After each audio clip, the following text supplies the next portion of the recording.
Hello my friends. My name is Bot Mathematician, and this is Holomancer. Today we want to talk about the latest nerfs to the classic and basic cards. Our main task is to draw your attention to the main arguments of the developers. Honestly, it seems that the developers are not being honest with us. You've probably already heard many different opinions from streamers and pro players, so we will only discuss the official position of the developers, and provide you with facts and statistics. But before we start, we recommend that you watch our video about Hearthstone economics, an unusual study, where you will find the answer to the question, how much does Hearthstone really cost? Alright, gentlemen. Let's begin. On January 31st, the developers published news on the official website about upcoming balance updates. Here are the main arguments and explanations of the developers. When we talk about changes, we normally talk about each card individually. This time, we're doing things a little differently. Most of the upcoming changes are happening for the same reason. We think Hearthstone is most fun when strategies are consistently evolving. When basic and classic cards become so broadly effective that they drive what deck styles are considered viable every expansion, then it makes that goal difficult to achieve. When basic and classic cards become this ubiquitous, they take away some of the flexibility players have when building decks, ultimately stifling the diversity of decks we see when playing Hearthstone. The following changes are intended to shift these cards from general purpose auto includes into options that are more likely to be chosen for decks that are focused on strategies that capitalize on what these cards have to offer. In general, we agree with all of these reasons, but there are a few nuances that worry us. Firstly, I think that it is very important to talk about each card individually.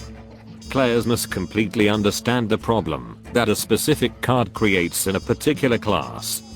This way players can better understand the decisions of the developers, and the direction the class is heading in the future. Secondly, we have heard all these arguments from year to year, but developers continue to create universal cards that are becoming popular in all decks. Perhaps they believe that this should apply only to the classic and basic sets.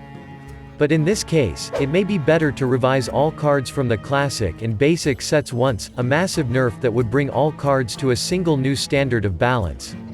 After this, they should stop making overpowered cards. As of now, nerfs look like a tool that developers use to correct balance only when the meta is stagnating. In addition, we have already heard arguments about auto-including cards some time ago, before Druid cards changing, such as Wild Growth and Nourish, and it really was fair. These cards were included in all Druid decks, regardless of strategy. The exception is Spiteful Druid. Now let's see if these cards were really as popular as the developers say. We have specific numbers and graphs for the past 16 months. Every week I process the results of different meta reports, and calculate the popularity of decks, strong archetypes and cards used on the ladder. Let's start with equality. This is the most controversial card. Equality does not correspond to the statement of the developers at all. On average, only 23% of all Paladin decks used this card throughout 2018. The peak point of the popularity of this card in the Paladin decks was in May 2018, and was 54%. Now this card is experiencing a new rise in popularity. The average value of the popularity for January was 51%. Now let's add a graph of the Paladin's class popularity, and see if the popularity of equality in Paladin decks affects the change in popularity of the class as a whole. As you can see, this trend appeared only in the next few months. For this reason, the motives of the developers remain a complete mystery. In addition, to date, popular versions of Odd, Murloc, Secret Paladin decks do not use this card at all. In the list of the most popular Paladins cards for the last year and a half, Equality ranks only 15th. But we have some more popular cards. For example, in first place is Righteous Protector, a more universal Paladin card. From the S-Lassic cards, there is the Divine Favor. The community has long awaited a nerf for this card, but perhaps the developers will send it to the Hall of Fame. Next, let's look at the Hunter card. Nerfing Hunter's mark also leaves a lot of questions. The developers have changed this card for the second time. Most likely, the reasons are completely different, with one possibility being the incredible popularity of Hunter. As you can see, this card was very popular in September 2018, and recently, it once again occupies a very important role in Hunter decks. This was not always the case, however.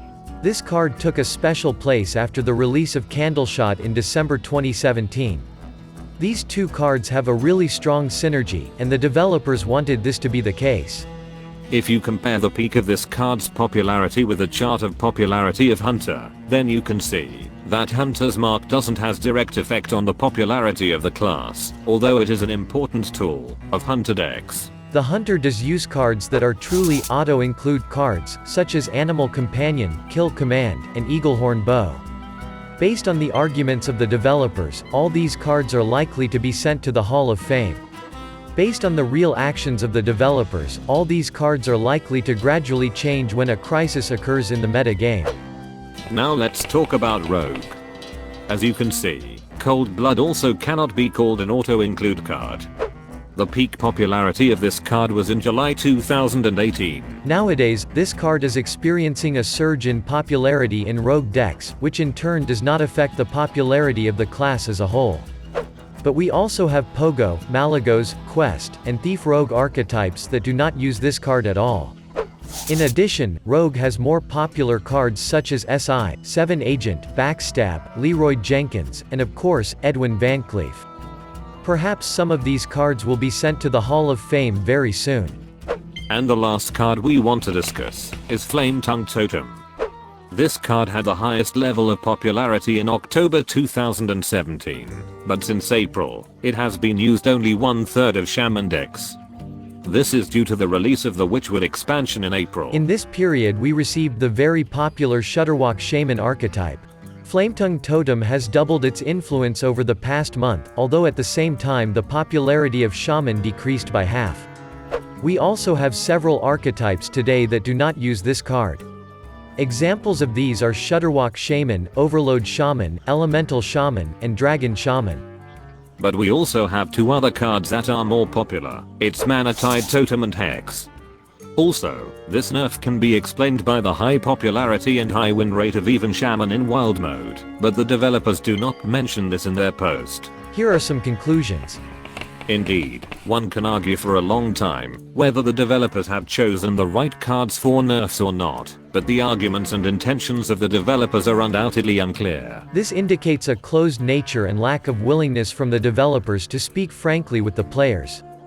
The arguments that developers have stuck by differ from reality, and are very formal. Of course, all streamers and pro players have already explained these changes to the community, but such opinions are very subjective. We will definitely see new interviews with developers where they will describe their motives in more detail, with their traditional abstract manner, but players deserve to know more precise information on the day the news is announced on the official website.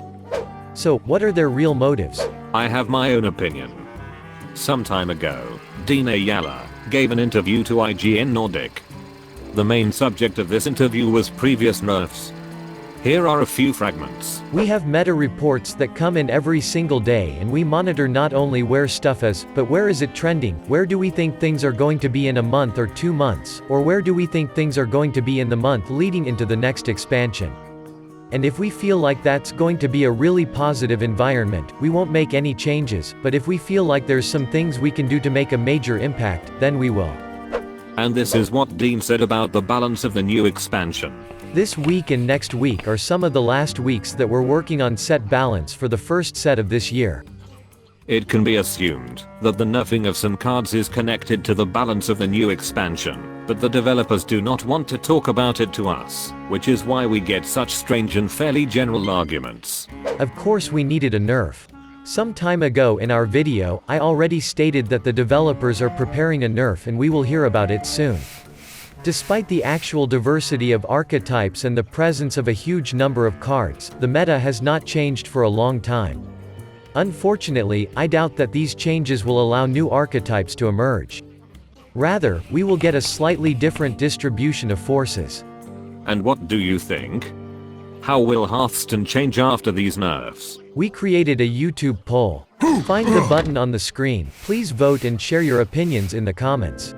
Alright, that's all for today. Thank you for being with us. And special thanks to Chris for text editing. We will meet in new videos. Good luck.